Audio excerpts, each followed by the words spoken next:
Islamic or information. بسم الله الرحمن الرحيم نحمده ونصلي على رسوله الكريم أما بعد وإذ صرفنا إليك نفرا من الجن يستمعون القرآن فلما حضروه قالوا أنصتوا فلما قضي ولوا إلى قومهم منذرين صدق الله العظيم امام الانبیاء صلی اللہ تعالیٰ علیہ وسلم چونکہ تمام جہانوں کے لیے نبی بن گئے، چنانچہ آپ جس طرح انسانوں کے لیے نبی ہیں اسی طرح جنات کے لیے بھی نبی ہیں۔ آپ نے جس طرح انسانوں کو اللہ کی طرف بلایا اسی طرح جنات کو بھی بلایا۔ مشہور واقعہ ہے جب نبی کریم صلی اللہ تعالیٰ علیہ وسلم اپنے اس لائے ہوئے دین کی دعوت کو لے کر طائف تشریف لے گئے اور طائف سے اہل طائف کے ظلم و ستم کا نشانہ بنے اور آپ کو ان لوگوں نے زخمی کر دیا،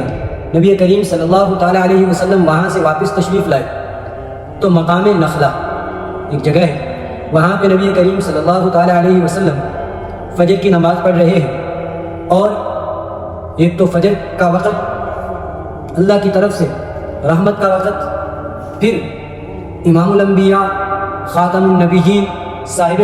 قرآن کی تلاوت کر رہا ہو تو کیسا روح پرور منظر ہوگا۔ تو وہاں سے جنات کا ایک گروہ گزرا، جنات کی جماعت ہوئی، اور انہوں نے وہ قرآن سنا تو وہ وہیں رک گئے اور ایک دوسرے کو خاموشی کی تلقین کرنے لگے کہ خاموش ہو جاؤ، خاموشی سے سنو۔ چنانچہ جب آپ نماز پوری کر چکے تو وہاں سے چلے گئے اور اللہ نے ان کے دل میں اسلام کو اتار دیا، چنانچہ وہ جا کے اپنی قوم کو دعوت دینے لگے، یا قومنا اجیبوا داعی اللہ، کہ اے ہماری قوم،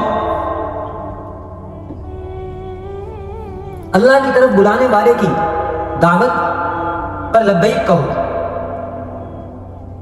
اپنی قوم کو جا کے دعوت دے رہے ہیں۔ اب نبی کریم صلی اللہ علیہ وسلم کو اس بات کا علم نہیں، بعد میں اللہ پاک نے جب یہ آیات اتاری سورہ احقاف کی اور پھر جنات کے وفد آئے، یہ کے بعد دیگرے بہت سے وفود آئے تو آپ نے ان کو دعوت دی۔ تو یہ اس وقت کا واقعہ جب آپ طائف سے واپس تشریف لے کے آ رہے ہیں، چنانچہ ان جنات نے اپنی قوم میں جا کے دعوت دی اور ان کی دعوت پر بہت سارے وفود آئے، بہت سارے واقعات آتے ہیں۔ جس رات میں نبی کریم صلی اللہ تعالیٰ علیہ وسلم کی جنات سے بات چیت ہوئی، ملاقات ہوئی، اس کو لیلۃ الجن کہتے ہیں۔ یہ مختلف واقعات مختلف اوقات میں واقعات آئے ہیں۔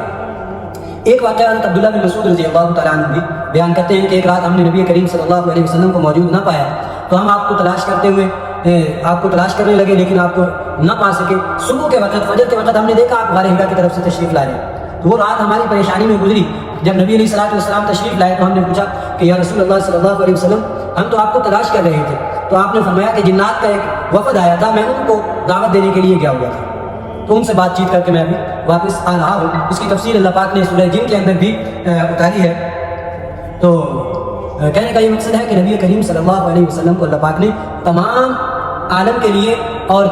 تمام مخلوقات کے لیے گویا کہ رحمت اور نبی بنا کر مبعوث فرمایا تھا۔ اللہ پاک چونکہ انسانوں میں سے ہیں، انسانوں کے لیے خاص طور پر ہیں، اس لیے ہمیں آپ کا امتی ہونے کا حق ادا کرنے کی اللہ پاک ہمیں توفیق نصیب فرمائے، اور محض زبانی جمع خرچ نہیں بلکہ عملی طور پہ آپ کے ساتھ سچی محبت، والہانہ عشق اور آپ کی کامل اتباع کی توفیق نصیب فرمائے۔ وما علینا الا البلاغ۔ Islamic or information.